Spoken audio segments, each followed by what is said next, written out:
Now on BBC Two, a drama set in the near future. Based on extensive research, this film looks back on the terrible events of one day in December 2003, the day Britain stopped. A lot of the area has been cordoned off. We've just been allowed through the police cordon. On the 19th of December 2003, the failings of Britain's transport system were exposed as never before. Decades of neglect led to a day of disaster. We had it coming, and a lot of people have said that, but hindsight's a wonderful thing. I don't think anything that occurred on the 19th individually would have surprised me.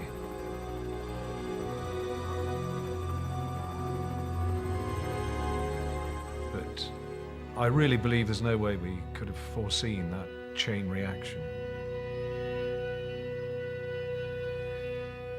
It was absolutely no secret that something was going to kick off one day. The times we've sat in that control room and we've had conversations about the whole system going pear-shaped. It wasn't a case of if it's going to happen, it was a case of when.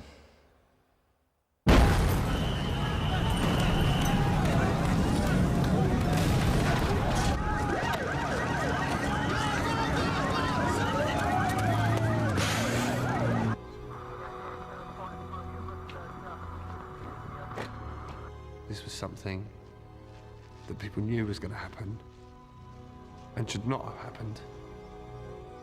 And I feel very, very angry about that.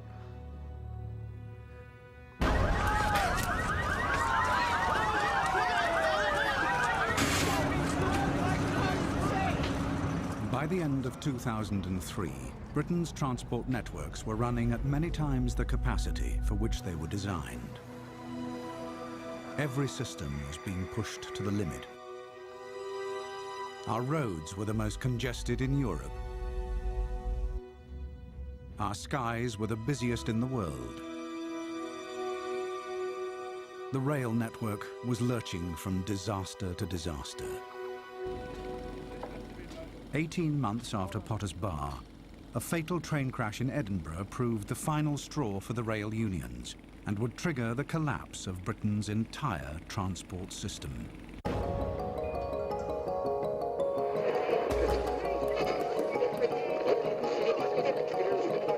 unions say Waverley, the fifth major rail. Industrial action seems to be working. Being treated after the crash. Big Rick's, the train driver's leader, is in defiance. Our demands on safety clear. This union has a duty to its members and to the travelling public to ensure that Waverley is the last disaster of its kind. We will therefore go ahead with planned withdrawal of labour with effect from 8 AM. Thank you very much. Can you tell us what happened at ACAT? The headlines at 8 o'clock. Motoring organisations are expecting one of the busiest days ever on Britain's roads, as the country faces the first of a series of 24-hour national rail strikes. The unions say Waverley, the fifth major rail crash in 6 years, is proof that little has changed. Train operating companies had hoped to win a court injunction against ASLEF and RMT's planned action.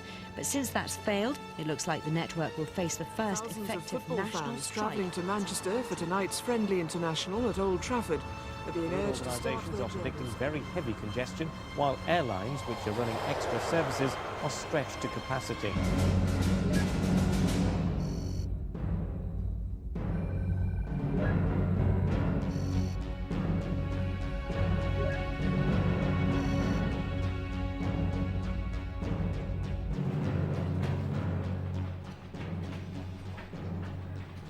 As the national rail strike began, Inspector Clive Turner arrived at the Surrey Traffic Control Centre.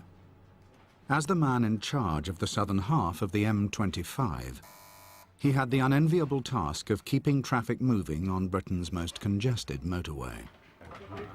Oh, it was probably the busiest morning I've ever seen on the M25, and I really thought that by 8:30, 9 o'clock, something would kick off, because just from the strain of what was happening out there. To start with, it was the last Friday before Christmas and the holiday traffic and that type of thing. The other thing is that the trains were on strike and the tubes, so we had many, many more commuters on the road. Third, we had extra freight because of the train strike. There were all those extra lorries. So I was fully expecting a very, very bad day.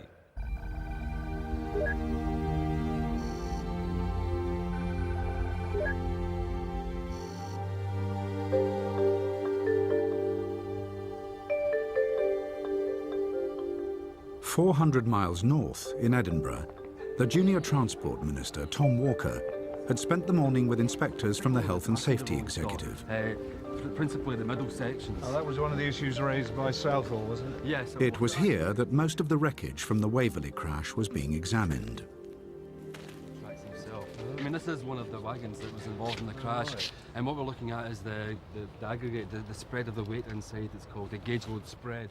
I wanted to make a point of being at the scene of the rail crash on the day of the strike, to show that we were committed, that we weren't distancing ourselves, and that we were instituting a comprehensive investigation into the causes of that crash. On the 2nd of December, a high-speed train had collided with a derailed freight train just a few hundred yards from Waverley Station, killing the driver and 5 passengers. There's nothing like actually seeing the carriages close up. It was very, very moving, and I have to say the executive are doing a thorough job in finding out what has happened here. Yeah. What do you think of today's strike action, sir? I think it is very sad that Mr. Rick sees it in the best interest of his members to call them out when we should be sitting down together and discussing this matter together to see that this should never happen again. And what would you say to people trying to get home on the roads tonight? Well, obviously with industrial action like this, I can only offer my sympathy. I mean, this is the busiest time of the year, and obviously I was quite aware that the strike action was going to have a pretty bad effect on an already bad day on the roads. I mean, it was bound to create log jams. I had absolutely no idea it was going to be as bad as it was, or I probably would have flown home earlier.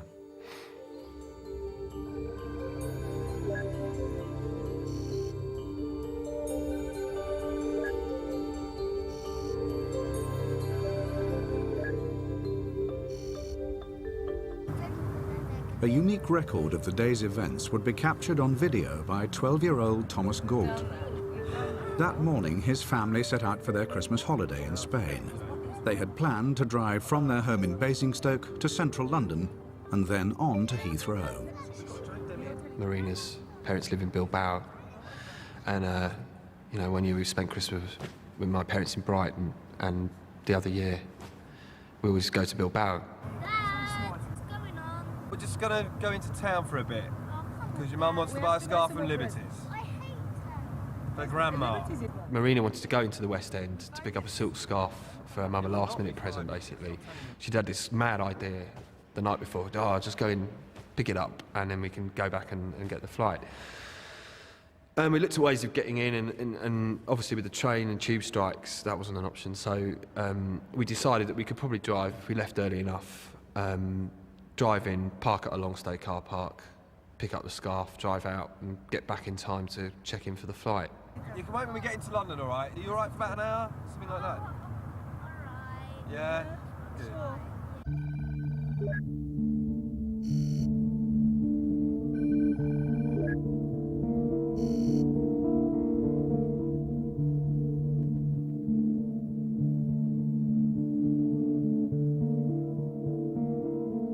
Pauline Watkins and her daughter Charlotte left their home in Kent an hour after the Gaults.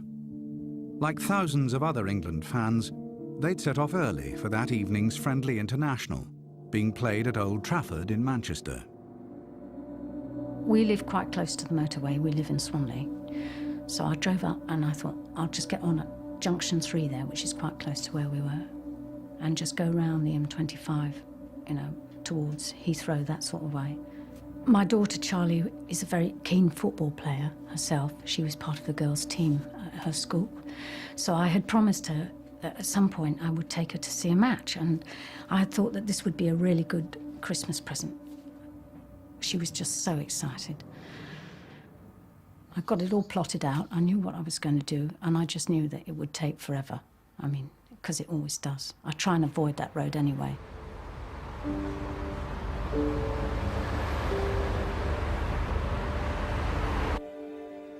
Warnings from motoring organisations of complete travel chaos following today's industrial action have so far proved unfounded. Well, Sarah, nowhere near the level of chaos that we predicted today. We're all doom-mongers, aren't we? We are indeed. I mean, I'm just thinking of at the beginning of the year, remember when the gritting lorries were Hang on, 36. Well, I was absolutely amazed. By lunchtime, we still didn't have any major instances, and I was, you know, thinking, nice one, Clive, you know, you've got through the day. But just as I thought that and I was about to pat myself on the back, the phone rang. Oh, God. Lane 1 closed, going on. A lorry had crashed through the central reservation of the M25 and ploughed into the path of a van and several cars. The first officer to reach the accident was Tony Foster. I can tell you how quick I was there. You can tell because people behind me were still banging into one another. I could hear them. When I got to the front of the queue, I realised that there was a young lady who was trapped and in serious difficulties. And the driver, I presume was her mother probably, appeared to be concussed. I woke up and I was in this ambulance, and there was this guy sort of leaning over me saying, "Would you keep still, please? Keep still, because you've hurt your neck." I mean, my first thought was of Charlie, because I thought, she's not in this ambulance with me. So I said to him, "Where is she? Can you tell me where my daughter is, please?" And he said, don't worry, she's in an ambulance that's following on behind. You don't have to worry about that."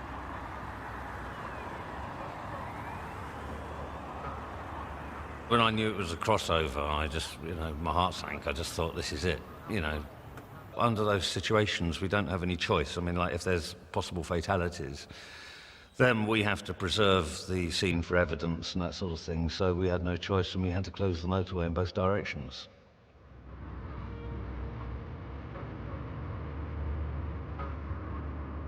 Tailbacks were now growing either side of the accident at a mile a minute. By the time Clive Turner decided to close the road, the jam stretched for 10 miles, past the junction with the M23 to Gatwick.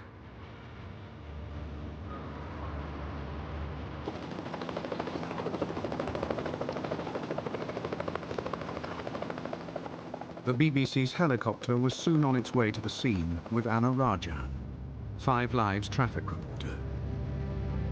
The sight was absolutely horrendous. I mean, not only was the accident scene pretty horrible, but what surprised me the most was the rate at which traffic started to back up along that stretch. I mean, that is a notoriously busy stretch of the M25, the Kent-Surrey stretch. But what I saw was traffic stacking up at a pace beyond belief.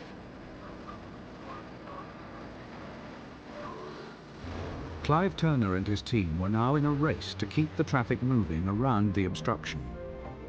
They set a well-rehearsed official diversion through Surrey's minor roads. To be quite honest, I mean, there wasn't a panic. We've had problems like this before. We've dealt with them 100 times before, you know. So, I mean, it wasn't like there was panic or anything. There was just a sort of feeling of, oh God, here we go, you know, again. And I had to cope with it in the way that we normally do. You know, we cope with worse. One of the drivers forced to take the diversion was Steve Thomas, taking a chemical tanker to Swindon. He was already late for his delivery.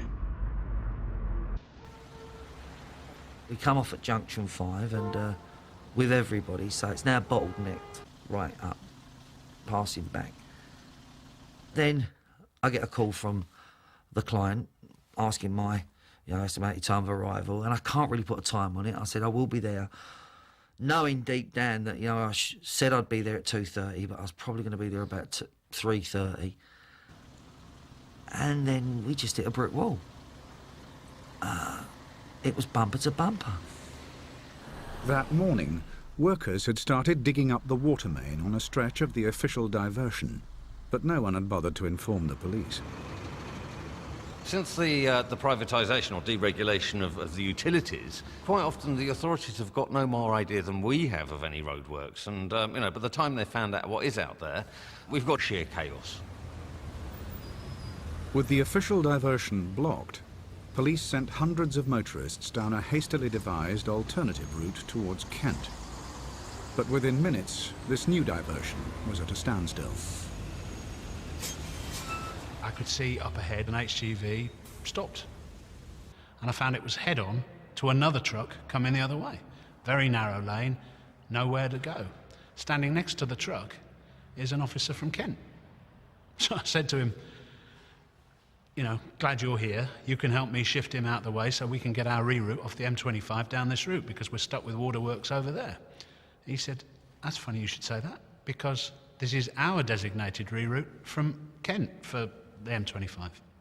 So what we'd done was we'd rerouted our traffic straight into their reroute from Kent. I mean, it was a total cock-up. This sums up policing the M25, really. There is a bit of a silly situation, I suppose, because we're in charge of the Surrey section, because we're obviously the Surrey part of the police service, and then Kent's in charge of their bit, and Berkshire's in charge of their bit, etc. But in situations like this, there's nobody in overall control. In the end, you know, sometimes you just have to put your hands up. You know, in fact, sometimes, you know, at this point, I just felt like phoning up the highway authorities and saying, you know, they're your customers, you sort it out, you know.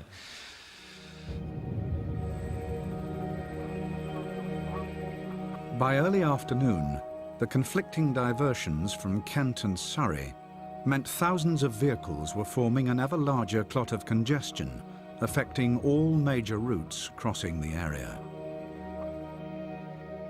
But it wasn't just the country's roads that were under pressure on the 19th.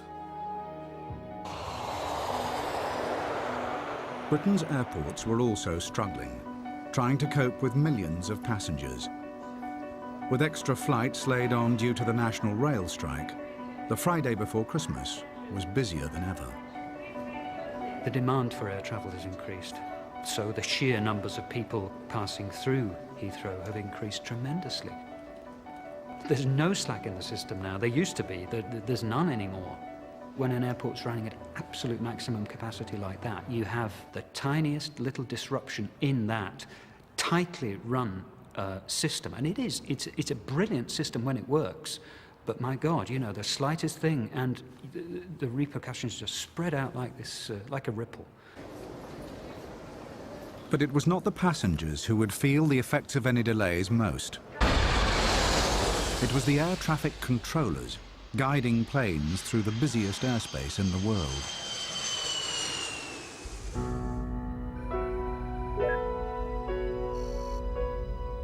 Two miles north of Heathrow, in West Drayton, controllers were already struggling with the volumes of traffic. On a normal day at West Drayton, it is very busy. We do have a heavy workload. I remember thinking in the car, you know, I really don't want to be late because I don't want to put anybody in a difficult position because you just can't be late for work or be sick because there just isn't the cover to cope.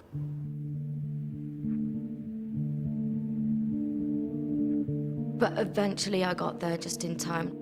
When I walked into TC, it instantly struck me how little staff there were. When I started, I had 10 aircraft straight away. Some say it's like a game of three-dimensional chess. You have to combine what you've got on your screen with the data you're given, and then try and imagine a 3D image of what all your aircraft are doing. At 2 p.m, there were already 40 aircraft waiting to land at Heathrow, adding to Nicola Evans' workload. I mean, when there isn't enough space on the ground, The aircraft have to be held in a hold, holding patterns or holds. As the final director, Nicola Evans' job was to channel planes from the holding patterns into the final approach to the runway, where Heathrow's own controllers would take over. The final has to nip two streams of traffic and ensure there's correct space between each aircraft and then hand them over to the tower. We were always under pressure to get as many planes into the approach sequence in any given time, because we were always told safety first, but delays cost money. Shamrock 305, come off Ockham heading 300, speed 210 knots. Virgin 205, descent to altitude 3,000 feet. 1755 plus or minus 5, just at the holding point now. Lufthansa 2693, come off landboard heading 300. 951, Challenger.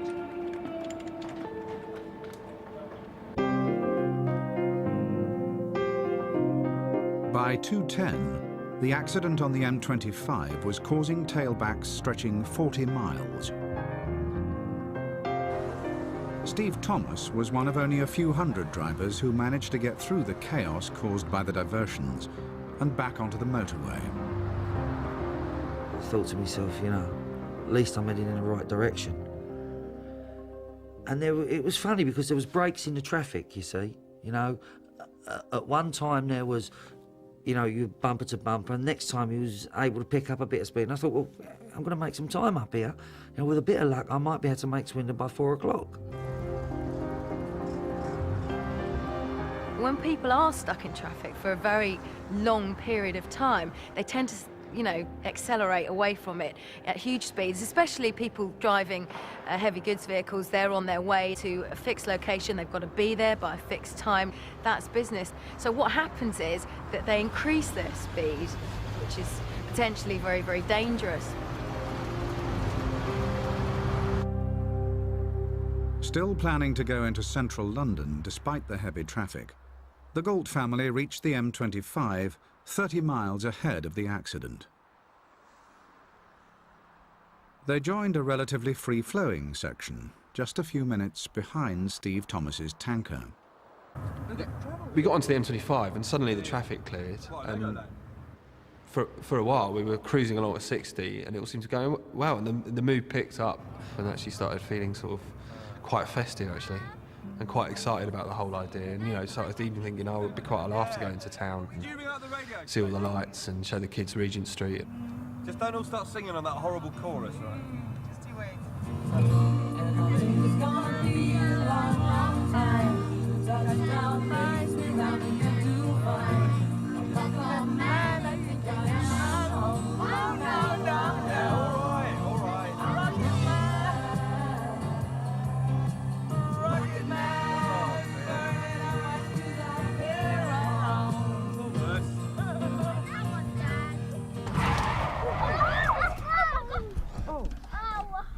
You're right, Chris. Is everyone all right?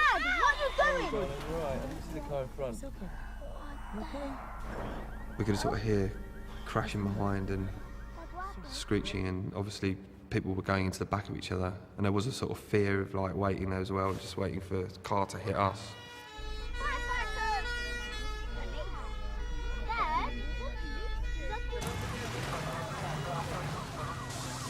A few hundred yards ahead of the Galts, Steve Thomas's tanker had jackknifed and overturned. I don't know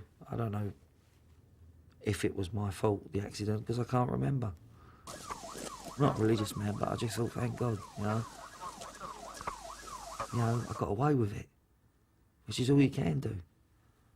If you walk away from an accident, you've got a result.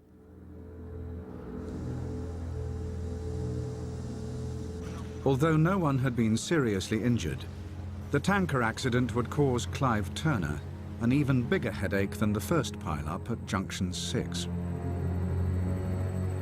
You have to get a crane through practical gridlock to the tanker to put it upright. And then, when or if you've managed to do that, you then also have to get a tanker, in this case down from Essex, to decant the chemicals into. Now, when you've got virtual gridlock on the M25, getting a crane and a tanker through practically half of the M25 is a pretty difficult task, as I'm sure you'll understand. Not yet. I took a few minutes to weigh up all the options, and to be quite honest, there weren't any. So, you know, in the end, I, had to close the motorway. I suppose the feeling really was one of helplessness, because we knew that there was nothing we could do. You know, we've now got a situation on our hands which is spiralling out of control. The extraordinarily high volumes of traffic that day meant that soon every journey across the region would be disrupted. Even the emergency services were finding their work hampered by the growing congestion. A mile from the initial accident, the gridlock was about to claim its first victim. They took me to a hospital in Redhill. And I was just lying in this cubicle for hours. It seemed like hours. After an hour, fire crews had finally freed her daughter Charlotte from the wreckage of their car. But in that time, gridlock had enveloped most of the southern section of the M25. Every time anyone did come in to check me, I was saying, "Where is my daughter?" And they were saying, "It's all right, just keep calm, she will be here soon." This nurse did come in, and I was sort of saying, I need to know where my daughter is, I want to know where she is. And this nurse said, "Yeah, it's all right." It took them slightly longer to get her out of the car than they thought it would, but it's okay, because she's now on her way back here.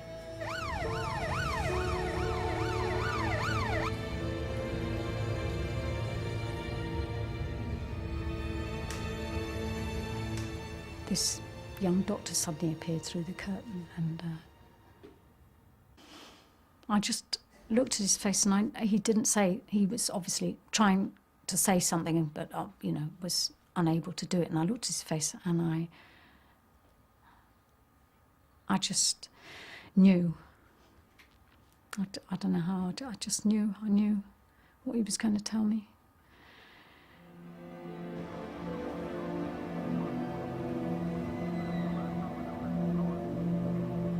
They were giving a blood transfusion, and they said they needed to get to the hospital quickly, obviously because of this massive injury. And they drove away okay off the motorway, but I mean, it was chaos around there by that time because it was such a big pile-up. The whole area became gridlocked, and the ambulance actually was on the road for too long. They ran out of fluids, and they ran out of all the things that they needed. And she died in the ambulance about a mile away from the hospital.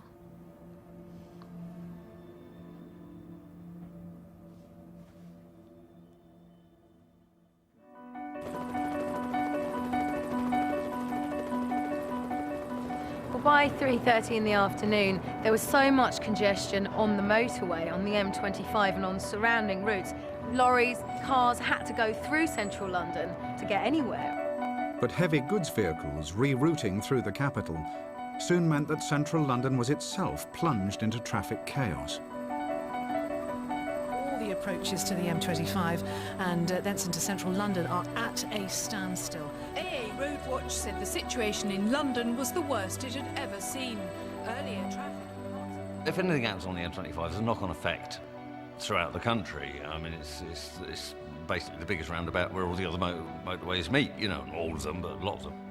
We were hearing from Godstone, from the control centre, that our incidents on the M25 were having a knock-on effect right down as far as Portsmouth and Southampton. The M2 was a car park for lorries. The freight that was going off to the Channel Tunnel and what have you was a standstill. Each individual incident in and of itself wasn't anything unusual. What was unusual was the combination of the effects of those, coupled with the national rail strike on that particular day. In the Midlands and the north of the country, everyday accidents, disruption and bad weather were having a similar effect, creating gridlock on a massive scale. It was the sheer weight of traffic that caused the problems, the unexpected problems. M3, which is now stacked northbound from Gatwick. The M1 is starting to stack southbound. And of course, the M3, the M11, the M20 are all absolutely barging with traffic.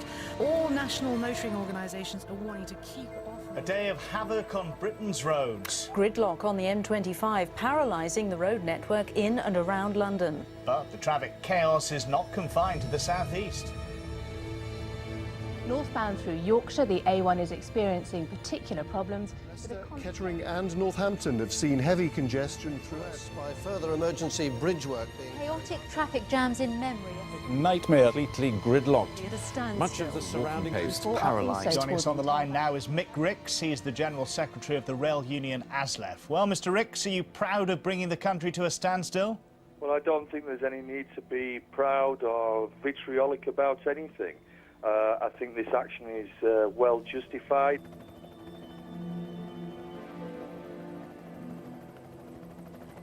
People were blaming the gridlock on the rail strike, but in actual fact, that only loaded about another 5% of vehicles onto the road, plus some freight traffic. But we're running at such high capacity in this country that it only takes the tiniest thing to bring everything to a grinding halt. By late afternoon, this wasn't a normal situation. It wasn't even anywhere close to a normal situation. I could see the whole country coming to a standstill. Latest on this very difficult evening, here's Sally Bozeman.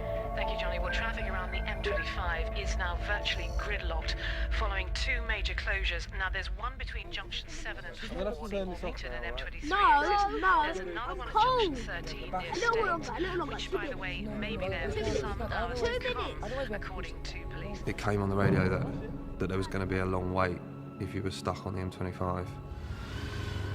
Stay with your vehicle! Stay with your vehicle!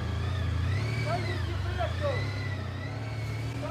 The police would sort of come past every so often and just making announcements about everyone stay in their cars. We're dealing with the situation. Sort of bear with us, you know. It was bloody cold that day. Really, really cold. 4 hours of that. And that is a really long time to sit there, not moving. Dad, can you turn the heater on now? You're really cold. Yeah. Right, only for a bit, okay? Yeah, Because I'm we're going to run out of cold fuel if I keep on the road. Too cold for walk. I think it was about 5:30 that we realised that, you know, Marina finally realised that she wasn't going to make it into town. But then there was a concern about actually getting on the flight because, you know, we weren't getting anywhere. So I said, let's try and change the flights. Tomorrow morning, the first flight. Thomas. And which class of ticket is that? That's... What is the latest time we can check in? And if we miss the flight, we miss the flight. Okay. Non-refundable, non-changeable. No, I understand. You know, that was it. It was either you get there or you lose it. We're not going, are we? Yeah, we are. I was prepared to actually write it off and think, okay, well, you know, we're not going to make it. But this really annoyed her that we'd splashed out all this money on the flights. We booked them months before. You know, it had all been planned meticulously, worked out by her when we were arriving, and I think that was her reason really for wanting to make sure that whatever happened, she was going to get us on that flight.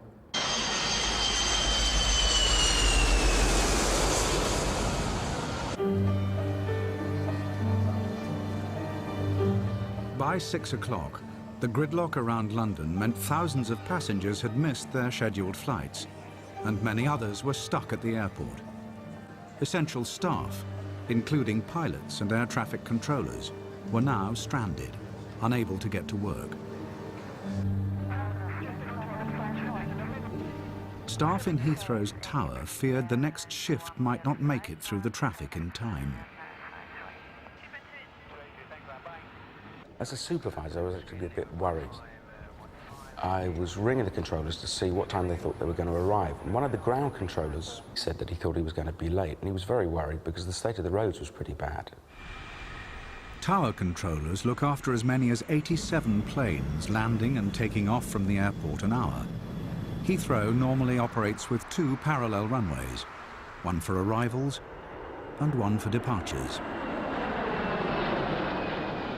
We would potentially have to close one of the runways and then amalgamate flights into that one runway, using the staff who had turned up.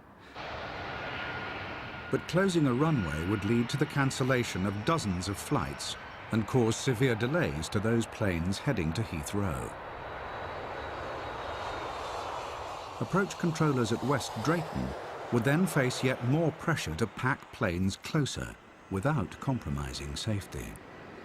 But the problem is, if you put the planes too close together, then you're going to get an earful from the tower, because the plane's going to have to go around, because they wouldn't have enough time to clear the runway.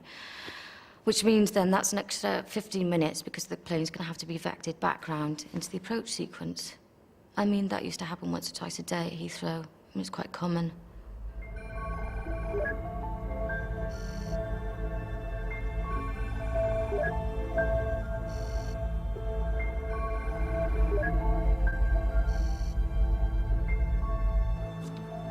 I needed to take my husband, Jerry, to the airport because he had a flight that night. As part of our daily life, we tended to always be on time for things. Jerry, you know, was very strict about timekeeping and being punctual. He has to be. His flight was due out at 8:30, and it was a flight to Toulouse. Now, normally, pilots have to be at the airport about an hour and 15 minutes beforehand, but we'd been sitting on the road, on the A4, for the best part of 2 hours. And we weren't far from the airport. This was the ridiculous thing. We were only 1.5 miles or so away. And, I mean, I was really upset. I knew that we should have left earlier. I knew that we should have left when he'd said, and not when I did.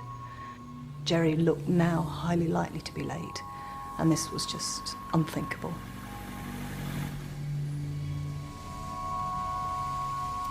He turned and basically said to me, "That's it, I'm going to walk. I'll get there on time if I walk." And in fact, it wasn't such a daft idea, because we could see other people getting out of their cars and obviously doing the same thing. So he picked up his flight bags and got out the car, slammed the door, and he just walked down the road. And that was the last time I saw him.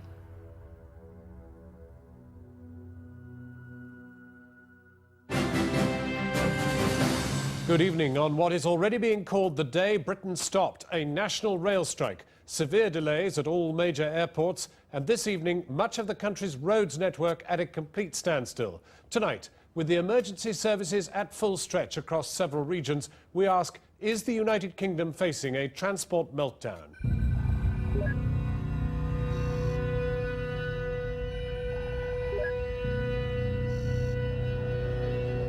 Well, for those just joining us, the lucky ones who've managed to battle their way home through the Christmas traffic, here's an update, at least of what I think is happening. On police advice, tonight's match has been delayed for an hour in order to try and give some of the stranded fans a bit longer to make it to the stadium. Despite the delayed kick-off, the vast majority of the 60,000 fans heading to Old Trafford were still in their cars, adding to the ever-worsening gridlock. Alan, it's just bedlam out there tonight. It's definitely serious. Even when I was coming to the ground at 5 o'clock, there was major traffic problems. I mean, it's 20 minutes before the kick-off and the ground's half empty. Sorry, I'm just going to have to interrupt you there, Alan, because actually we're now just getting word that just a minute ago the FA announced that the match is in fact going to be cancelled. Tonight, with thousands of motorists stranded across the country, we ask, why does it take so little to bring Britain to a standstill? The Transport Secretary Alistair Darling is demanding to know why the roads network has been hit so hard by today's strike. And later in the programme, we hope to have his deputy, Tom Walker, on the line. He's been the only public face of the department today, visiting the survivors from the Waverley crash in Edinburgh. Speaking to journalists outside Edinburgh's Royal Infirmary, the Transport Minister was still hoping to ride out the political damage caused by the strike. You'll have about 10 minutes to put your questions to the Minister. Good evening. Minister, what have you got to say to those people who have been stuck in traffic for hours on end? Well, I'm afraid when ASLEF decide to enter into a dispute like Later in the day, I became aware how bad the situation of traffic was right across the country, and I have to confess to a private smile that I thought, good, the unions have asked for this. They played right into our hands, because I thought public opinion would actually change now in our favour because of the chaos that the strike on one of the busiest days of the year was causing, you know, that people were suffering pretty badly, and that would work in our favour. That, of course, was before I was aware that it was turning into something completely different, into a real tragedy on a human scale. And I would like to point out that since last December we've spent £5.5 billion in widening the roads where we thought necessary, the M1, the M6. But when ASLEF come up with... I realised it was blowing up into something very bad was when I heard they'd actually cancelled the international, the football match, because that really is serious business in political terms, never mind anything else. But it was obvious things were very bad, and just after that I got a call from the department that I'd better get back down to London as soon as possible. Yes, I'm afraid no more questions. So what they promised on transport? The Transport Secretary, Alistair Darling, has demanded an explanation. Darling summoned the Chief Executive of the Highways Agencies to his department a short time ago. I think it is a little bit alarming that the government, 2 or 3 years... Walker was called back to Westminster to help his boss, Alistair Darling, deal with the apparent collapse of the road's network. Barely a fortnight after the Waverley train crash, Number 10 was now feeling the heat for what was becoming the second transport disaster of the month. Officials tell me that Alistair Darling is going to be working through the night trying to sort this mess out. And frankly, he's better off there than anywhere else, because he's not going to get home tonight, is he? Now, the opposition, perhaps predictably, are calling for his head, saying he should go over this. And even some Labour backbenchers saying maybe it's a chance for Tom Walker, maybe he should be given the job, he is next in line. But I think that's missing the point. Whether it's Darling, whether it's Walker, whether it's me or my mum, they haven't faced up to the real problem inside there, inside number 10. There are too many cars on the road. Has there been any sign at all of emergency vehicles? There was an ambulance had to come the wrong way on the other carriageway. That's the only thing. We've had no offers of food, no offers of blankets or anything like that. So you've been there for sitting in the same spot for hours now. You must be very hungry, apart from anything else. Well, yes, very hungry. I just went to tell the bloke in front of me to turn his side lights off because I could see they were getting fainter, and I thought he was going to get a flat battery. And I've been knocking on his window, and I can't seem to wake him. It was around that time that a woman came up and knocked on our window, who was very worried about an old man in the car behind us. Hello, mate. Hello, can you hear me? Hello? They'll be doing the same thing. Just going to open the door. And he was in a bad way, and that's when it really hit me that this was something pretty serious, I think. And that, you know, something was going to have to happen, because we couldn't just keep sitting there. Thomas, get back in the car now!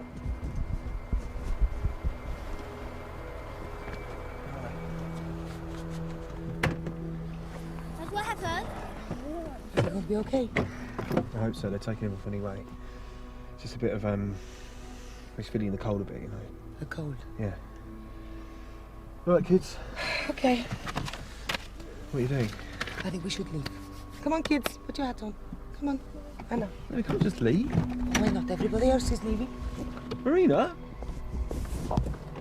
She worked out that we were about half a mile away from Heathrow.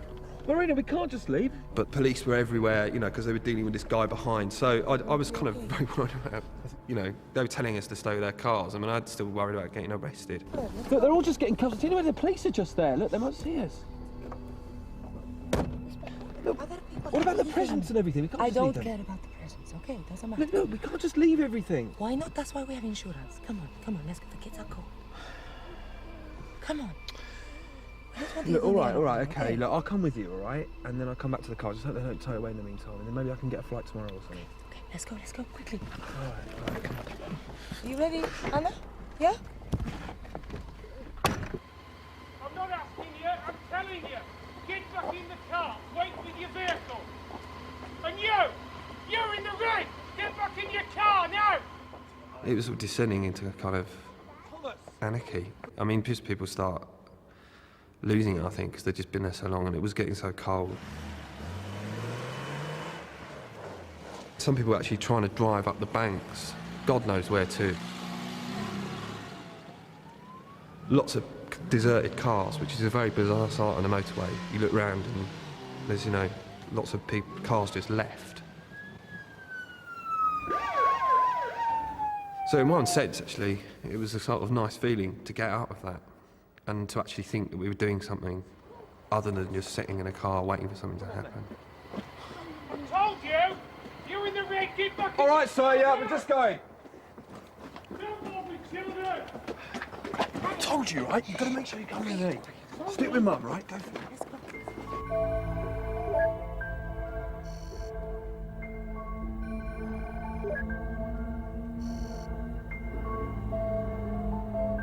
By about 10:15, everyone was really jumpy. Also, my replacement hadn't arrived yet. And I remember thinking, oh, here we go again, because it had happened to me a couple of times, well, more than a couple of times, while I'd been working at West Drayton. And that can be quite difficult because the hours are restricted, because, you know, it can be extremely busy. The next shift of controllers should now have been at work preparing to take over. Strict guidelines limiting working hours meant Nicola Evans was due to finish at 10, and in an emergency could only work on until 10:30. Because we didn't have the cover, we were going to either have to close down airspace, and nobody wanted to do that because, you know, we had to keep the delays down to as few as we could, and otherwise we'd have to bandbox. Bandboxing is combining sectors, looking after double the amount of airspace, basically. What you're doing as an air traffic controller is you're making a 3D model in your head so you know where everything is, how fast it's going, how high it is, what's going to happen next. LM2826, continue descent with the glide. That's a very complicated picture to maintain in your head. When you combine sectors, what that means is that you might be adding, you could be adding double the number of planes to the model. So you're just piling more information onto the model that you already have. Dad,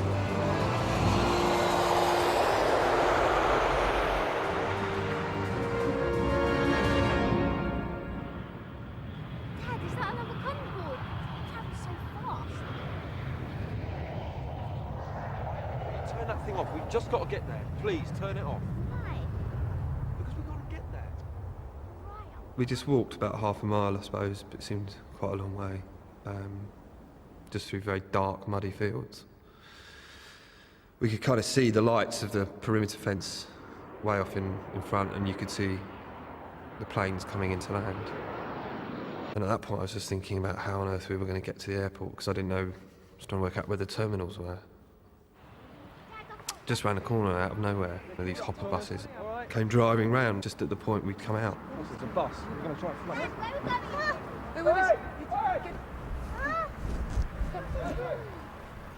We're going to get this bus.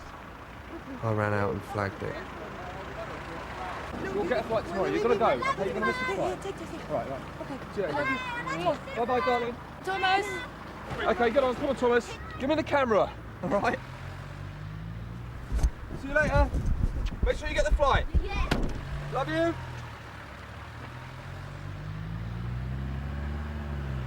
Bloody hell.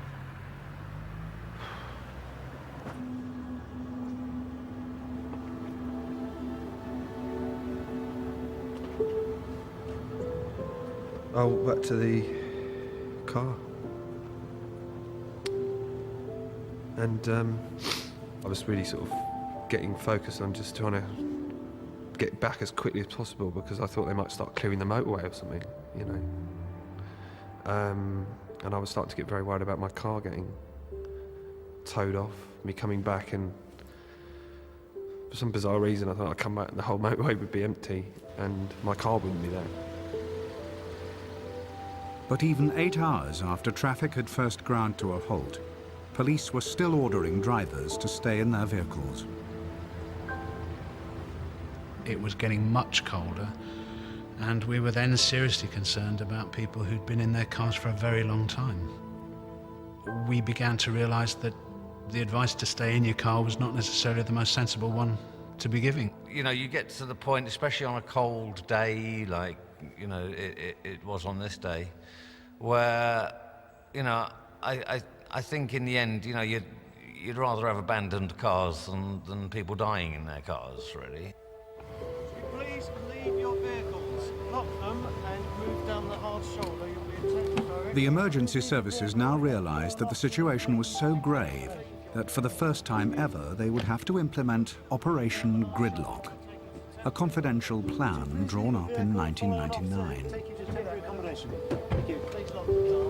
Operation Gridlock is a contingency plan for evacuating people from cars when they have been sitting in motorway traffic for an hour or so, and that's in theory. In practice, we do everything we possibly can not to use this contingency. We try not to implement it because it creates a whole host of other problems with other agencies becoming involved. Would you please leave the vehicle and follow an officer who will take you to temporary accommodation? Thank you.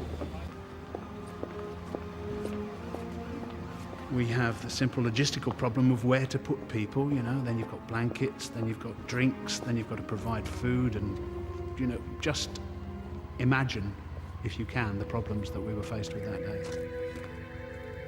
It was pretty clear to me that we were dealing with a major incident that was turning into a national disaster.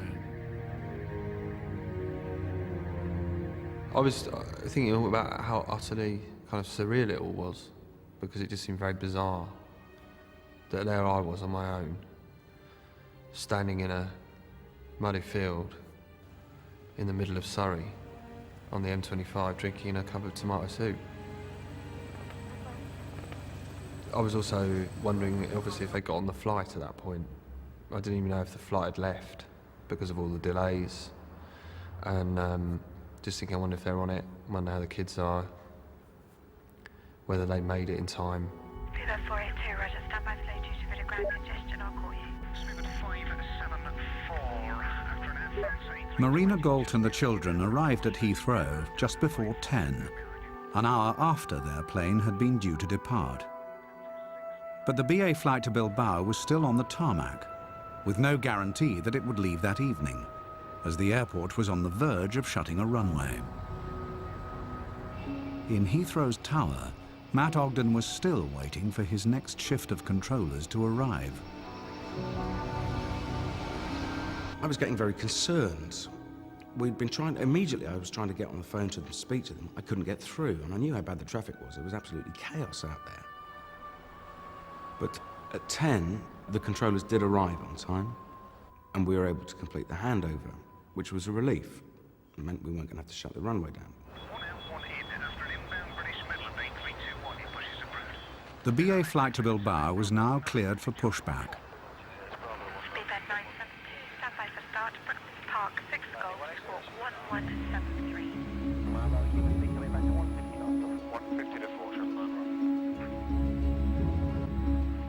By 10 o'clock, everyone was hands-on.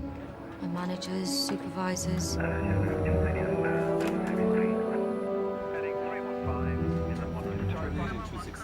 And I felt really sorry for my supervisor because she was really under a lot of pressure to, you know, reduce the amount of delays. Turn left heading 120 to intercept ILS runway 09 left. Cross runway 27 left now, block 82, Speedbird.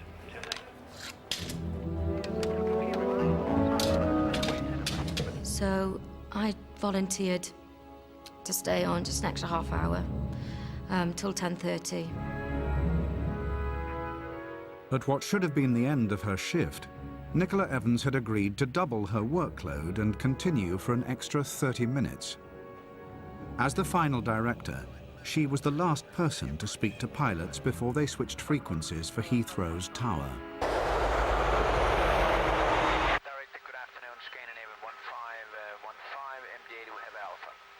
By 25 past 10, I had about 15 aircraft after bandboxing.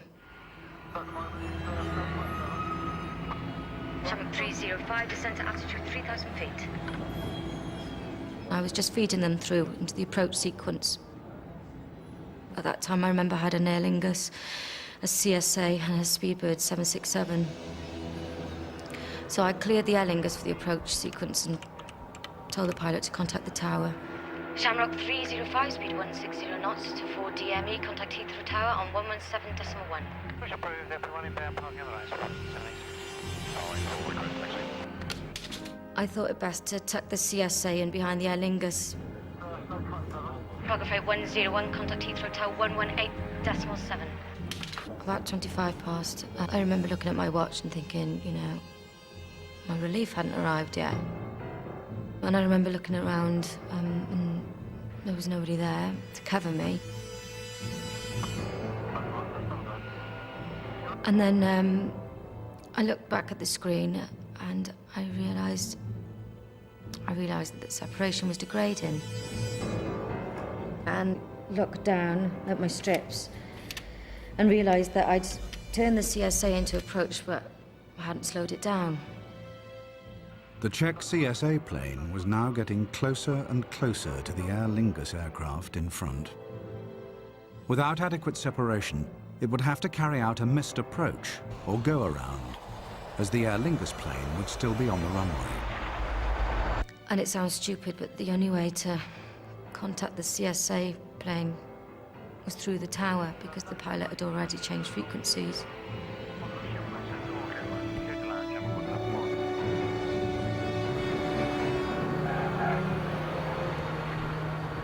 So I pressed the button to contact the tower. Nicola Evans needed to warn the tower of the impending missed approach. But the controller in charge of landing was busy trying to get the Aer Lingus plane clear of the runway. Ladies and gentlemen, welcome to London. For your own safety, please remain... At the same time, his colleague in charge of takeoffs cleared the BA flight to Bilbao for departure on the parallel runway, unaware that there was a potential missed approach. Speedboat 412, wind 080, 10 knots, cleared for takeoff. And then it just carried on ringing and ringing. I just thought, oh, you know, I've got to contact them and I've got to get through to them.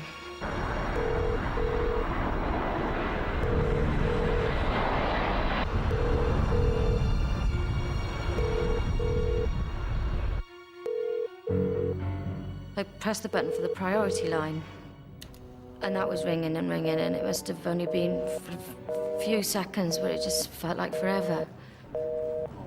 And by that time they picked up and they realized that they had a problem and that this CSA was going to have to go around. On behalf of all people, I'd like to thank you for flying with Aer Lingus. As the Czech plane was only seconds from touchdown, the pilot was told to abort his landing. CSA 101, go around. I say again, go around. The aircraft was now climbing directly into the flight path of the BA plane.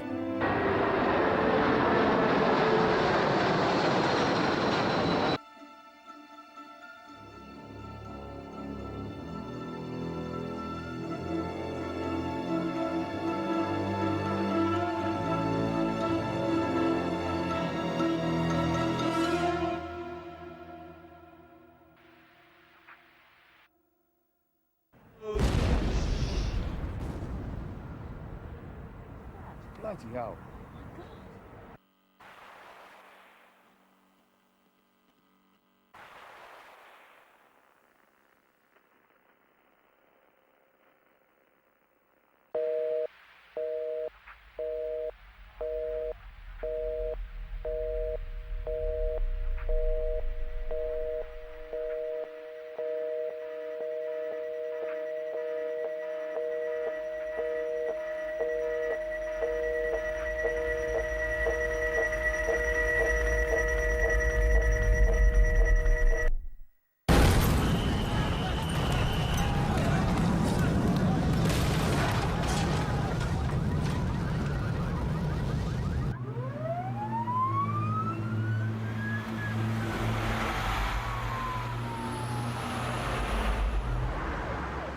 We had a call saying there was an incident at Heathrow. We immediately turned the ambulance around and I could see this huge red-orange glow of fire on the horizon.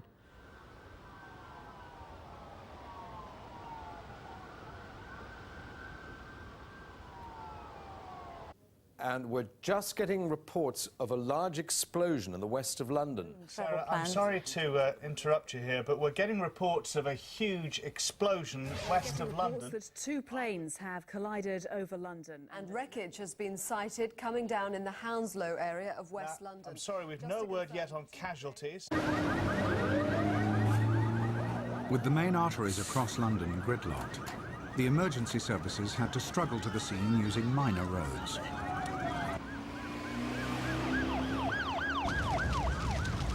By the time they reached the first of the many crash sites, burning wreckage and aviation fuel had started dozens of fires in residential streets across Hounslow and Boston Manor.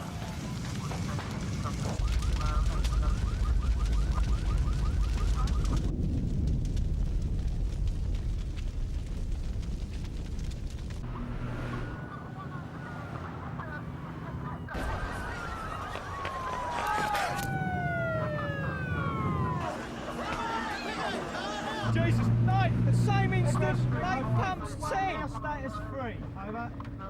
Let this boy set it for a covering jet, he renders fuselage, right? As soon as the people saw an ambulance, they just ran towards us. I remember vividly a chap coming with a massive head wound, running right in front of the ambulance to get help, basically.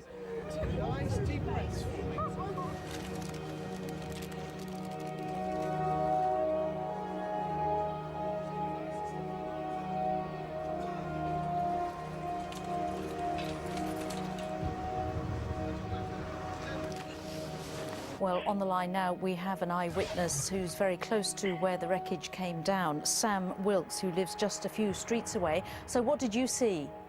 I just was taking the rubbish out the front of my house, and I heard the explosion and everything shook, you know, it almost knocked me off of my feet. And straight away, there was thick smoke everywhere. I couldn't see anything, and I ran into the house, and then my neighbour, he was banging on the door, he was trying to get everybody out of the house. He was just running up and down the street, and everybody was running out of their houses. It was just chaos, you know. Well, you sound very shaken up. Thank you for taking the time to speak to us. What can you see now? What's happening now? Well, we've been moved out of the area now, but there's ambulances everywhere, and I can still see all the flames now from where I am.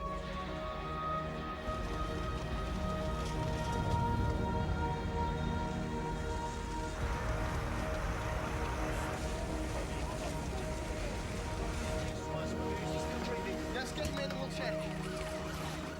We all thought it was a terrorist attack.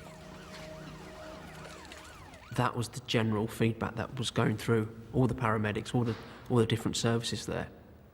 And since 9/11, all the training drills that we have undertaken have been related to terrorist attacks.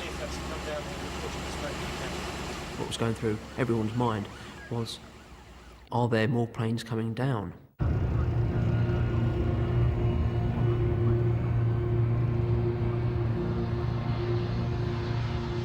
The two planes had collided at a height of 1,800 feet, a mile east of the airport perimeter. Heathrow could commit its own fire services to the rescue effort, but that would mean shutting the airport indefinitely, which in itself could be catastrophic. There are options you can take. My option at that point was, we've got to do it. The fire crew had to go and deal with the incident, which had happened outside the airport. So we had no fire cover at Heathrow. We had to close the airport. There was no option.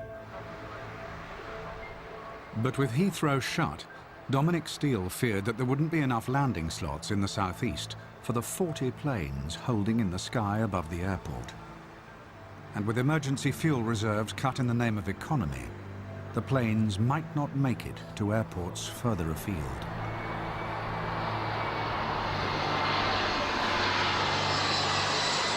It has to be, I'd say, the worst hour of my life.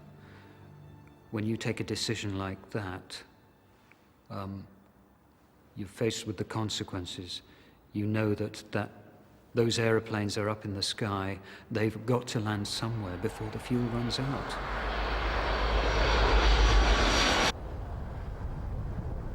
On one of the planes scrambling to find alternative landing slots was the junior transport minister, Tom Walker, on his way back from Edinburgh.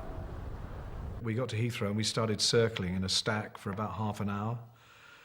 And the pilot came on and said it was due to air traffic control delays. And then I became aware of a sort of stir on the other side of the plane, that people were looking out of the window and things like that. And then the pilot came on and said we'd been diverted to Gatwick. And my secretary, Jonathan, who's a bit of a plane enthusiast, he looked very uneasy at that. He went white as a sheet. So I said, you know, are you okay? And he looked at his watch and just said, I hope to God we got enough fuel, which was not something I'd thought about. With the UK's busiest airport closed and the national air traffic control system at breaking point, supervisors in West Drayton took the next step. After one call to European air traffic control in Brussels, Britain's airspace was closed until further notice.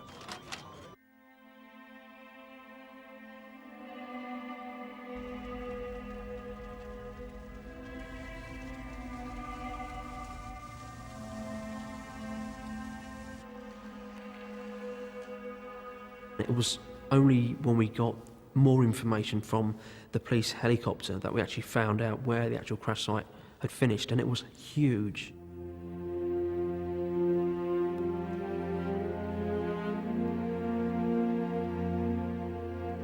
The two planes had left a wreckage trail scarring 3 miles of West London.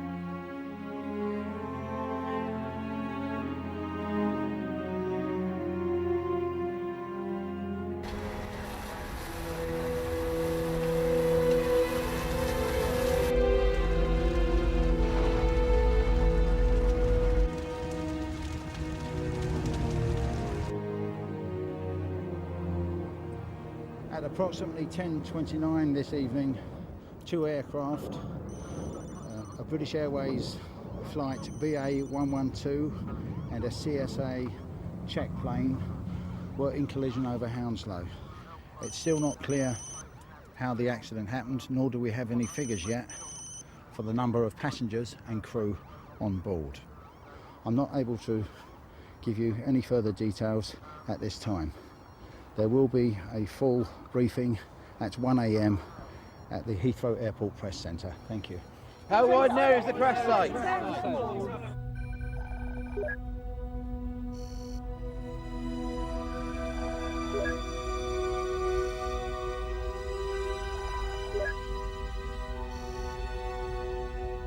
Jane Newell arrived home in Shepperton with her daughter Stephanie, 8 hours after leaving to take her husband Jerry to the airport. It had taken us over 3 hours from dropping Jerry off. And I was just so relieved to be back home and to shut the door on the day. It had been a dreadful day. I went into the living room and turned the television on for company, I suppose. And there was just a picture of a tail fin. Up to 50 people are feared dead tonight, including at least 12 on the ground after a passenger airliner and a cargo... And it just had airline disaster written across the bottom of the screen. And The crash came at the end of a day that has seen reports of I didn't actually believe it was real to begin with, affecting much of the motorway. until I just thought, this is real. I've got to telephone. So I ran into the hall where the phone is, picked it up, and started dialing every number that I've got for Heathrow. I don't think I could describe to you how I was feeling or what I was thinking at that point. I was relieved from my workstation, and I was led down to the director's office, where I would be interviewed by the Metropolitan Police. I just felt sick. Really sick. I just thought, what have I done?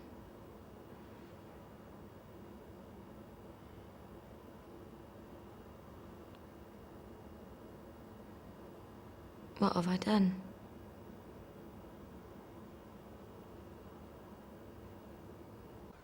On the other side of London, news of the accident came as no surprise to one of aviation's leading experts. Britain has a strong record of air traffic control safety, but despite this, he'd been predicting just such a disaster for over a decade.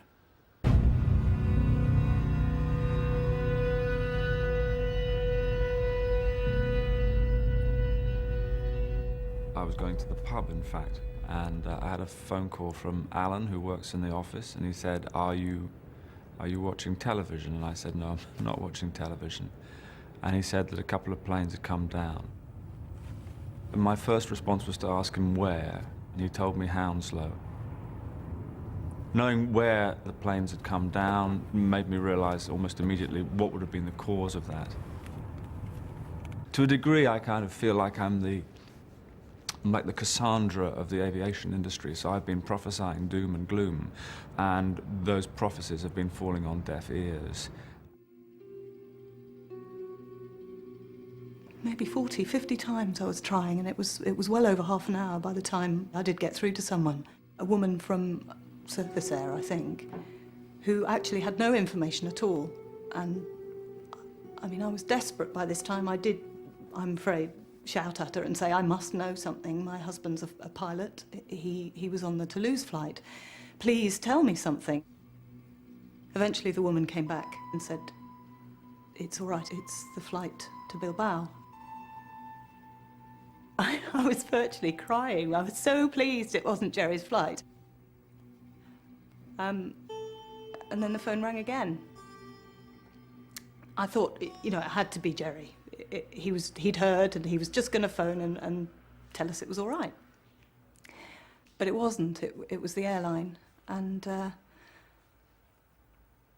very, very softly spoken man introduced himself. He said he was very sorry, but normally they'd send someone round in person. And I just stopped him. I said, no, it's all right, it's okay. You know, I've spoken to someone, and Jerry's fine. It's okay, you've got the wrong person. And then there was a silence. And he said, yes, but the Toulouse flight was cancelled, and Jerry's flight was the one to Bilbao. Stephanie was just staring at me. She couldn't hear what they were saying, but she knew.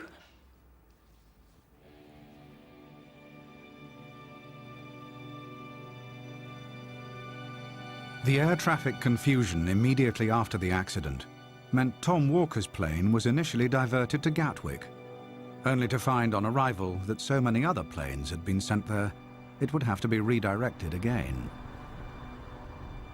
It was very unsettling, quite honestly. It was very nervous-making. Then we were told that we were going to divert again, and the pilot said he was going to try and land at Luton, and I could see that Jonathan was then very, very unsettled and nervous. And as a passenger, you're completely powerless. You're sitting there and you're never aware how close to an emergency you might be. So when we did land at Luton, which was quite a bumpy one, we were all very relieved. You know, everyone cheered, and we got out through arrivals, and there was a great crowd of people around one of those big TV screens up on the wall, and they were watching the news, and that was the first clue I'd had that something terrible had occurred. Up to 50 people are feared dead tonight, including at least 12 on the ground after a passenger airliner and a cargo plane collided in mid-air over the Hounslow area of West London. The crash came at the end of a day that has seen reports of fatalities caused by the unprecedented gridlock affecting much of the motorway network. Se ha sabido también que a bordo viajaban varios españoles cuyas identidades por el momento se desconocen. It seems most unlikely that anyone on either of the planes could have survived this crash. There's wreckage everywhere, some of it still burning, and there's a strong smell of aviation fuel in the air. At one of the many temporary shelters set up around the M25, Julian Galt was about to learn of the crash.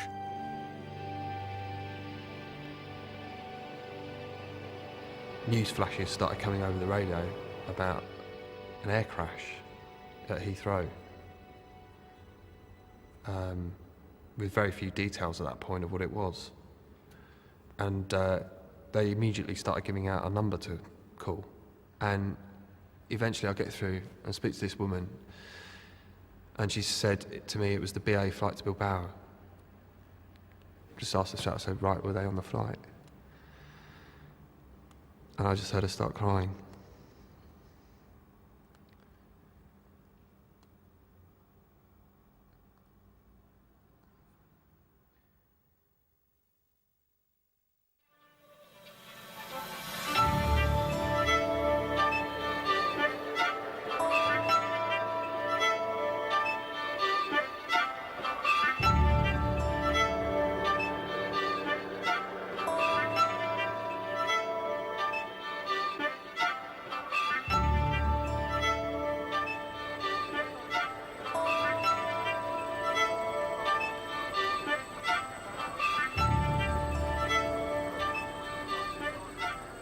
Confirmed death toll from yesterday's mid-air collision over London is 87.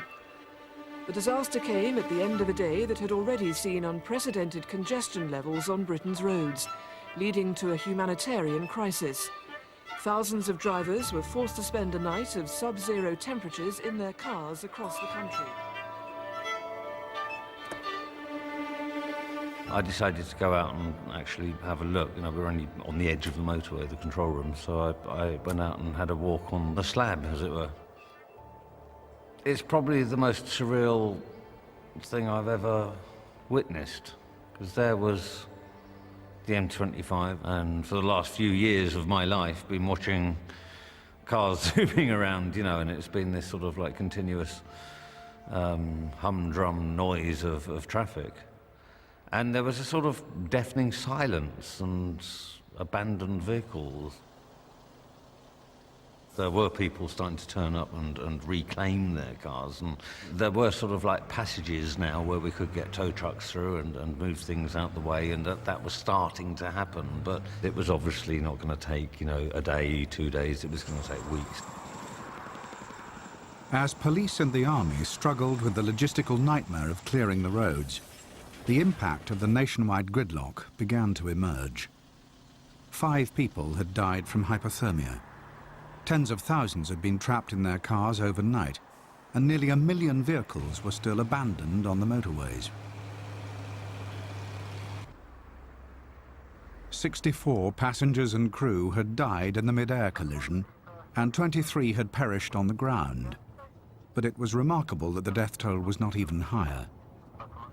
Burning wreckage and fuel from the collision had destroyed 35 buildings and caused damage to dozens more. It's just after 8:10, and on the line is Tom Walker, the Transport Minister. Do you have any idea at the moment what the cause might have been? Well, I'm afraid it's far too early to get a full picture of the precise causes of the disasters. I just come from the crash site. The emergency workers are still searching through the debris. It's clear they're going to be doing so for a very long time yet. But I'd like to pay tribute to their courage and tireless efforts. It's been a desperately difficult time for everyone. But the House went into recess yesterday. Do you think Parliament now should be recalled? A lot of people will feel this. Yes, well, I certainly feel that the whole Parliament want to address the problem as soon as possible, John, possibly before Christmas, but to express our collective sympathies. But I really can't speak. Statement, Prime Minister. Mr. Speaker, sir, I know that the whole House will wish to join me to convey our shock and heartfelt sympathies over the tragic air accident which has led to the loss of so many lives. Our thoughts and prayers are with the families, friends and relatives of those who died or were injured. There must be the fullest possible inquiry into how the accident occurred.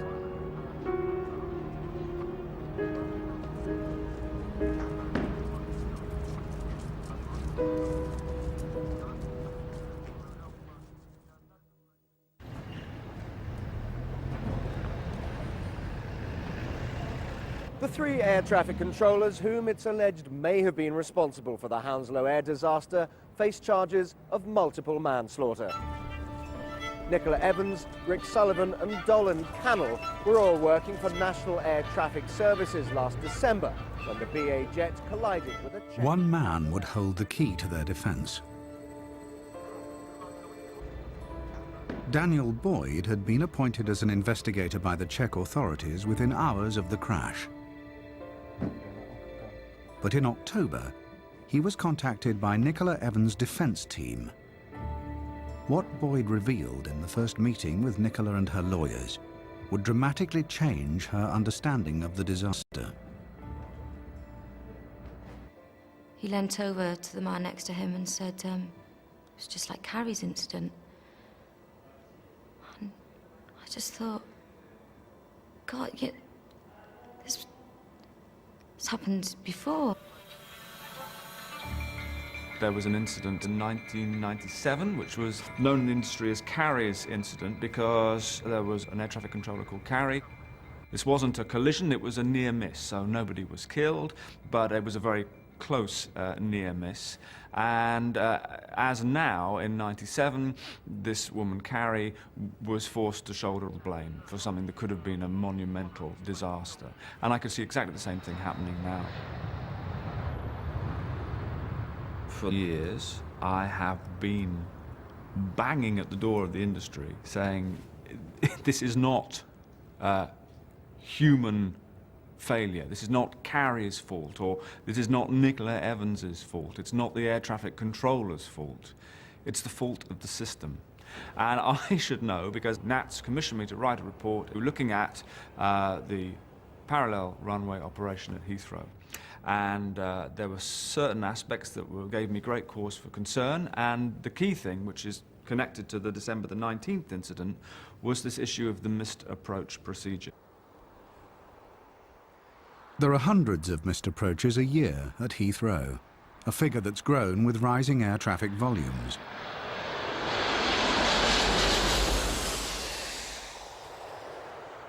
The missed approach procedures are designed and regulated by the Civil Aviation Authority. But long before Carrie's incident, Boyd had identified problems in work he did for National Air Traffic Services. When I found that out, I was feeling very angry. We were never told that the missed approach procedure, could be dangerous, and that I had shouldered much of the blame, and there were other parties that were to blame, not only myself, and that I'd taken the brunt of it all. But although NATS drew Boyd's findings to the attention of the Civil Aviation Authority, no significant changes were made to the procedures until Carrie's incident itself. And even then, Boyd believed the changes put in place meant the risk of a mid-air collision was left unacceptably high.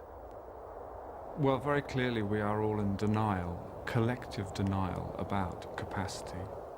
People say to me, but surely the aviation industry is different from other transport industries in that they're led by safety and that they're open and they're above board.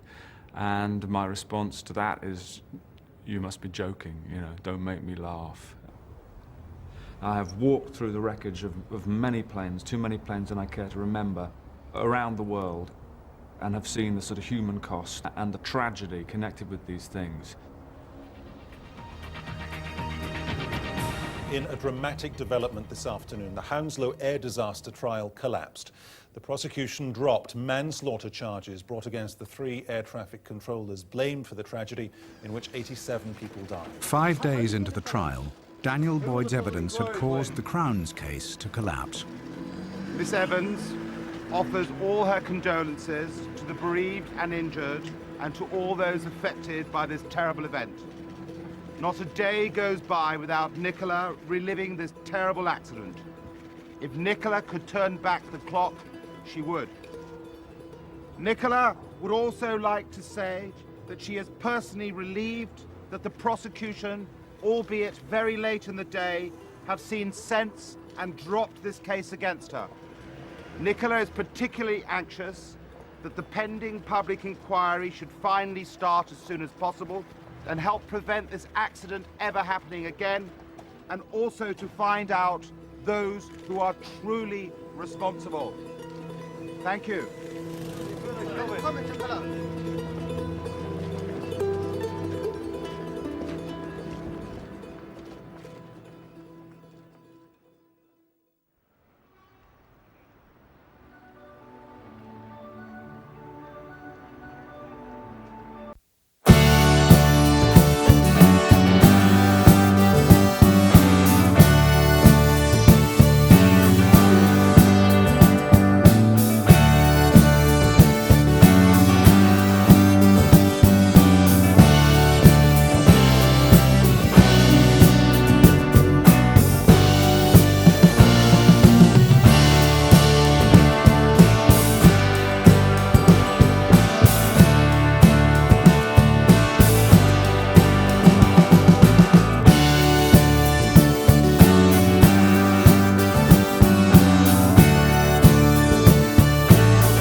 Air traffic control staff. There will be another December the 19th.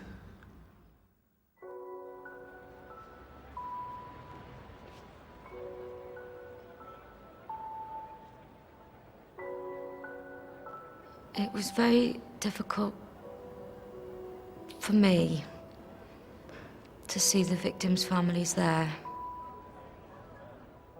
After the court case, the headlines in the newspapers was saying that I'd been portrayed as a victim and I was no victim because what had I lost?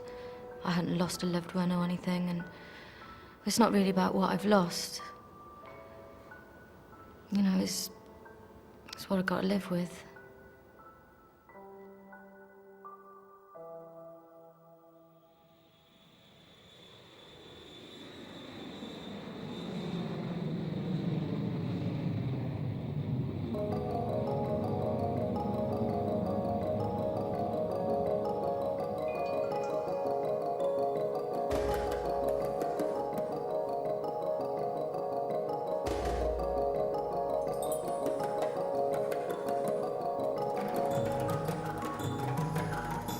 To watch an interview with the programme makers about the detailed research behind tonight's programme, log on to bbc.co.uk/Britain Stopped, or digital satellite viewers can press the red button now.